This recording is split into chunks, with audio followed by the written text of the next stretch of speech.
বড় বউ, ছোট বউ, তোমরা জলদি করে এখানে আসো। এই দেখো, তোমাদের জন্য বাজার করে নিয়ে এসেছি। আরে মা, আপনি এসেছেন? দিন দিন, বাজারের ব্যাগটা আমার হাতে দিন, আমি রান্নাঘরে নিয়ে যাচ্ছি। হ্যাঁ বড় বউ, দিচ্ছি। আজ বড় দেখে একটা ইলিশ মাছ কিনে এনেছি। এটা আজ তুমি ভালো করে রান্না করবে। আজ পেট ভরে ইলিশ মাছ দিয়ে ভাত খাবো। না না মা, বড় দিদিকে আপনি ইলিশ মাছ রান্না করতে দিবেন না। আমি আজ ইলিশ মাছ রান্না করব। দেখবেন, আপনাকে আমি ইলিশ মাছ রান্না করে খাইয়ে একেবারে চমকে দেব। কিন্তু ছোট বউ, তুমি তো এর আগে কখনো রান্না করনি। তুমি কি ঠিকঠাক মতো ইলিশ মাছ রান্না করতে পারবে? হ্যাঁ রে ছোট বউ, মা তো ঠিক কথাই বলেছে। তুই তো কখনো রান্না বান্না করিস না, তুই তো সব সময় সাজুগুজু করিস। যা, তুই সাজুগুজু কর গিয়ে, তোকে দিয়ে ইলিশ মাছ রান্না করা হবে না। কেন পারবো না বড়দি? তোমরা সবাই পারলে আমিও অবশ্যই পারবো। দাও দাও, আমার হাতে দাও। আমি আজ নিজেই তোমাদের সবাইকে ইলিশ মাছ রান্না করে খাওয়াবো। না না ছোট বউ, তোমাকে আর কষ্ট করতে হবে না। তুমি বড় বউয়ের হাতে রান্নার দায়িত্ব ছেড়ে দাও। ও নিশ্চয়ই তোমার চেয়ে ভালো করে রান্না করতে পারবে। হ্যাঁ রে ছোট বউ, তুই এত চাপ নিস না। যা, তুই গিয়ে একটু সাজুগুজু কর। ততক্ষণে আমি মাছটা কেটে রান্না শুরু করে দিই। না না দিদি, আজ আমি যে করেই হোক ইলিশ মাছ রান্না করবই। তুমি ইলিশ মাছটা আমার হাতে দাও। আমি আর কোনো কথাই শুনতে চাই না। আজ তোমাদের সবাইকে ইলিশ মাছ রান্না খাইয়ে আমি একেবারে চমকে দিব। আচ্ছা ঠিক আছে বড় বউ, আজ তাহলে ছোট বউকে রান্না করতে দাও। দেখি ছোট বউয়ের হাতের রান্না খেতে কেমন হয়।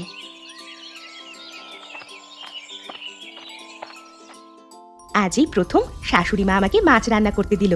যে করেই হোক আজ মাছের তরকারিটা খুব সুন্দরভাবে রান্না করতে হবে। একবার যদি আমি সুন্দরভাবে মাছ রান্না করে শাশুড়ি মাকে খাওয়াতে পারি, তাহলে এই বাড়িতে বড় বউয়ের আর কোনো প্রয়োজনই পড়বে না। এরপর থেকে এই বাড়িতে শুধুমাত্র আমি একা রাজ করব। আর ওই বড় বউকে এই বাড়ি থেকে শাশুড়ি মা ঘাড় ধাক্কা দিয়ে বের করে দেবে। যাই, এবার আমার ঘর থেকে একটু মাছের মশলা নিয়ে আসি। মশলা দিয়ে মাছের তরকারি রান্না করলে সবার খেতে ইচ্ছে করবে। এই মাছের তরকারি খেয়ে মাও আমার প্রশংসা করবে।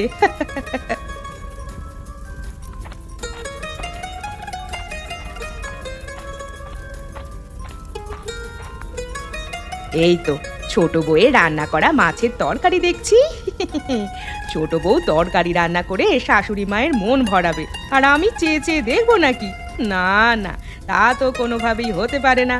এখন যে করি হোক শাশুড়ি মায়ের কাছে ছোট বউকে বকা খাওয়াতে হবে। আরে আরে, ওই তো একটা লবণের বাটি দেখতে পাচ্ছি না?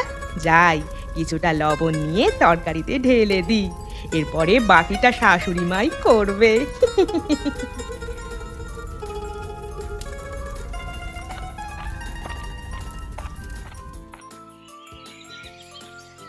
আরে বাহ ছোট বউ, তুমি আজ কি রান্না করেছো? মাছ রান্নার ভেতর থেকে দেখছি খুব সুন্দর ঘ্রাণ বেরোচ্ছে। আমার যে আর খেতে একটুও তর্স হইছে না। এত সুন্দর মাছের ঘ্রাণ শুঁকে তো মনে হচ্ছে তোমার হাতে মনে হয় জাদু আছে ছোট বউ। না মা, ওভাবে বলবেন না। আগে আপনি খেয়ে দেখুন কেমন হয়েছে।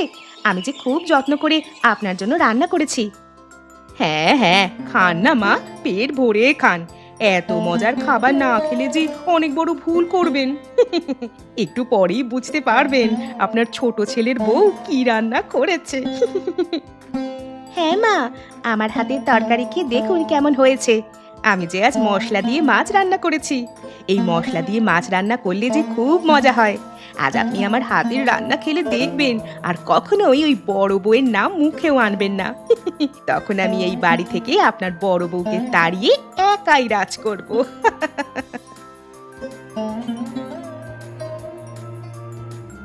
ওয়াক ওয়াক, থু থু।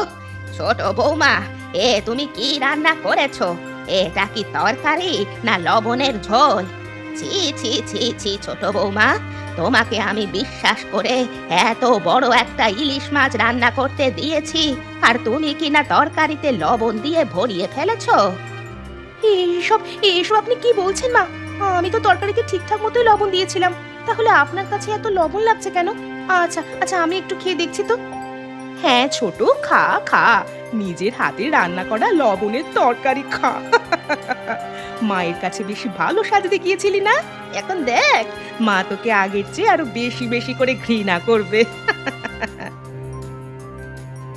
ওয়াক, থু, থু।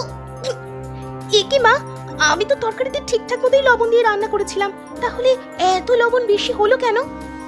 ও মা, মাছের তরকারি তো রান্না করেছিস তুই ছোট, তাহলে আমরা কি করে বলবো যে এত লবণ বেশি হলো কি করে? ছি ছি ছি ছোট বউ, তোমাকে আমি এজন্যই রান্না করতে দিতে চাইনি, কিন্তু তুমি তো খুব আবদার করে রান্না করতে গেলে। এখন দেখো কি রান্না করে এনেছো, এসব কি আর মুখে দেওয়া যায়? আসলে মা, আমি তো ঠিকঠাক মতোই রান্না করেছিলাম, কিন্তু লবণ যে এত বেশি পড়লো কি করে সেটাই তো বুঝতে পারছি না। অনেক হয়েছে, অনেক হয়েছে, তোমার আর কোনো কথাই আমি শুনতে চাই না। শোনো ছোট বউ, আজ থেকে তুমি আর রান্নাঘরে কখনোই যাবে না। এই যে বড় বউ, আজ থেকে সমস্ত রান্নার দায়িত্ব তোমার, বুঝলে? ঠিক আছে মা, আজ থেকে তাহলে আমি আবার রান্নার দায়িত্ব নিয়ে নিলাম। আপনি কোনো চিন্তা করবেন না মা, আমার হাতের রান্নায় কখনোই আপনি লবণ বেশি পাবেন না। তাই যেন হয় বড় বউ। আর একটা কথা শোনো বড় বউ, এখন তো আর এসব দিয়ে কোনোভাবেই ভাত খাওয়া যাবে না। তুমি গিয়ে বরং আমার জন্য একটু শাক ভাজি রান্না করে নিয়ে এসো। ঠিক আছে মা, আমি এক্ষুনি আপনার জন্য শাক রান্না করে নিয়ে আসছি। আপনি আপনার ঘরে গিয়ে বসুন মা, শাক রান্না হয়ে গেলে আপনাকে আমি খেতে ডাক দিব। আচ্ছা ঠিক আছে, আমি তাহলে আমার ঘরে যাই। রান্না হলে কিন্তু আমাকে ডাক দিবে, বুঝলে?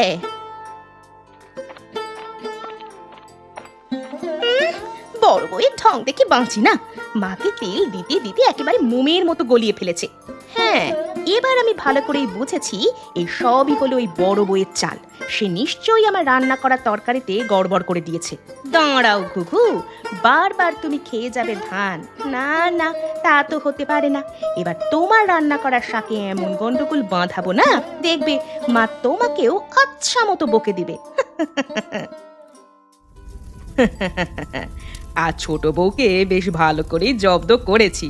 আমাকে বুড়ো আঙুল দেখিয়ে ও নাকি নিজে গেছে রান্না করতে, দিয়েছি রান্না করা তরকারিতে লবণ ঢেলে। ছোট নিশ্চয়ই মায়ের মন জয় করতে চেয়েছিল, কিন্তু উল্টে মায়ের বকা খেয়ে ফিরে আসতে হলো। যাই, আমি জলদি করে শাকটা রান্না করে মায়ের জন্য নিয়ে যাই। আর এ কি, রান্নাঘরে তো একটুও জল নেই, শাকের ভেতর তো একটু জল দিতে হবে। যাই, একটু জল নিয়ে আসি।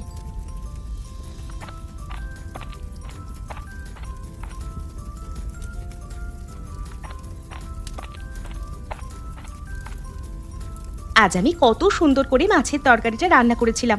চেয়েছিলাম আজ মাকে নিজ হাতে রান্না করা মাছের তরকারি খাইয়ে তার মনটা জয় করে নিব।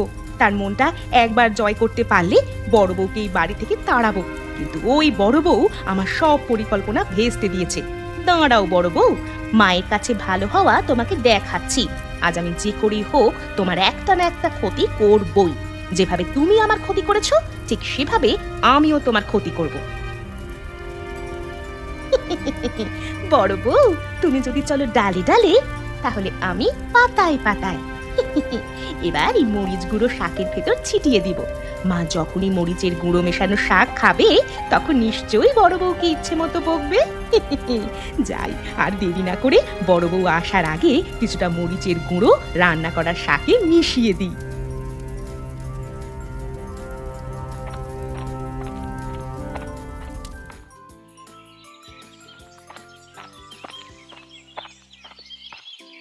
মা, এই নিন, আপনার জন্য শাক রান্না করে নিয়ে এসেছি। এবার শাক দিয়ে ভাত খেয়ে নিন মা, আপনার নিশ্চয়ই অনেক খিদে পেয়েছে, তাই না? হ্যাঁ বড় বউ, আমার আসলেই খুব খিদে পেয়েছে। দাও, জলদি করে শাক দিয়ে ভাতটা খেয়ে নি। হ্যাঁ মা, খান খান, জলদি করে আপনার বড় বউয়ের হাতে শাক রান্না খান। এত সুন্দর শাক রান্না কি আর কখনো খেতে পারবেন? আপনি শাক রান্না খেয়ে ইচ্ছে মতো বড় বউকে বকে দিন, আর ততক্ষণে আমি এখান থেকে পালাই।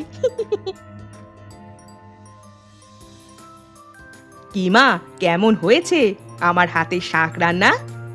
ওয়াক, থু, থু, ওরে মারে, ওরে বাবা রে, জ্বলে গেল, পুড়ে গেল।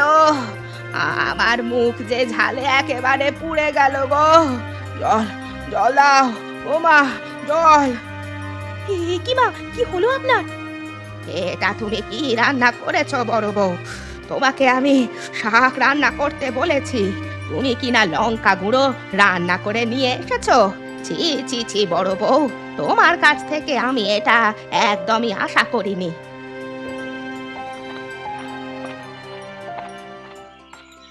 না, বড় বউ আর ছোট বউয়ের ঝগড়া আমার একদমই ভালো লাগে না। এদের দুজনের ঝগড়ার কারণে সংসারে যত অশান্তি। আর যদি ওরা দুজন মিলেমিশে থাকতে পারতো তাহলে আমার আজ এই অবস্থা হতো না। কখনো ঝাল আর কখনো লবণ মেশানো তরকারিও খেতে হতো না। যাই, বাজার থেকে একটা মাছ কিনে আনি, কি আর করব। আজ না হয় আমি নিজেই রান্না করে খাবো, ওদের আর রান্না করতেই দেব না। ওদের রান্না করতে দিলে কখন আবার কি দুর্ঘটনা ঘটিয়ে ফেলে কে জানে। আরে ও বুড়িমা, আজ যে মন খারাপ করে বাজারে এসেছো, কি হয়েছে তোমার? হ্যাঁ, সে অনেক কথা বাপু, অত কথা কি আর বলা যায়? ঘরের সমস্যা, বাইরের সমস্যা, খেতে সমস্যা, বসতে সমস্যা, চারিদিকে শুধু সমস্যা আর সমস্যা। এভাবে কি আর বাঁচা যায়? আহা, কি সমস্যা সেটা তো বলবে বুড়িমা। সমস্যার কথা বললেই তো সমাধান হয়ে যায়। বলো বুড়িমা, তোমার কি হয়েছে?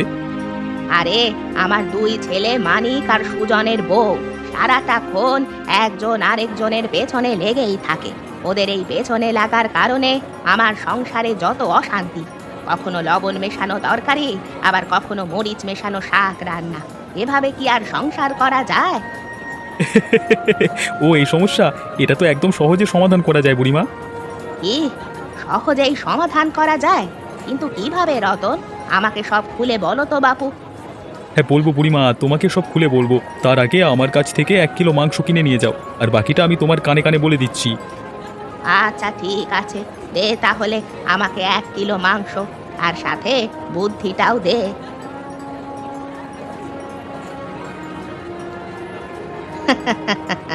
ঠিক আছে রতন, তোর বুদ্ধি মতো আমি তাহলে আজই মাংস রান্না করব। যাই, এখন তাহলে বাড়ি যাই।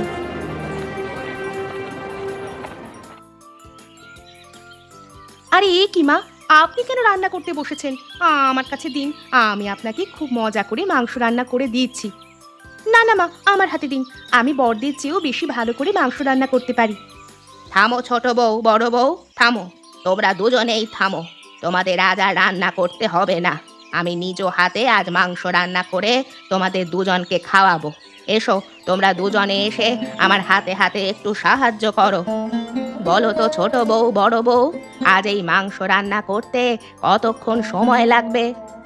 আমি তো খুব একটা রান্না করি না, পেঁয়াজ কাটতে হবে, আলু কাটতে হবে, মশলা বাটতে হবে, এভাবে আমার হয়তো 1.5 থেকে 2 ঘন্টা লাগবে। মা, আমি রান্না করলে তো 1 ঘন্টার ভেতরেই রান্না শেষ করতে পারবো। ঠিক আছে, আমি বুঝতে পেরেছি। এবার ছোট বউ, তুমিও পেঁয়াজগুলো জলদি করে কেটে নাও।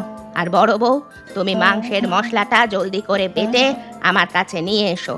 দেখি কে আগে আসতে পারে।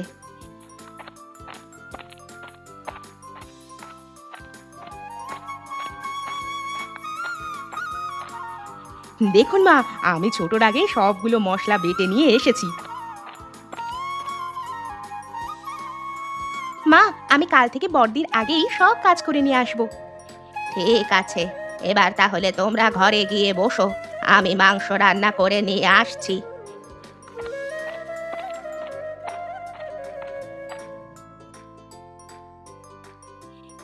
এই নাও বৌমা, তোমাদের জন্য আমি মাংস রান্না করে নিয়ে এসেছি। এবার খেয়ে দেখো তো কেমন হয়েছে। আরে মা, আপনি এত তাড়াতাড়ি কি করে মাংস রান্না করলেন? এখনো তো 8 ঘন্টাও হয়নি আপনি রান্না করতে বসেছেন।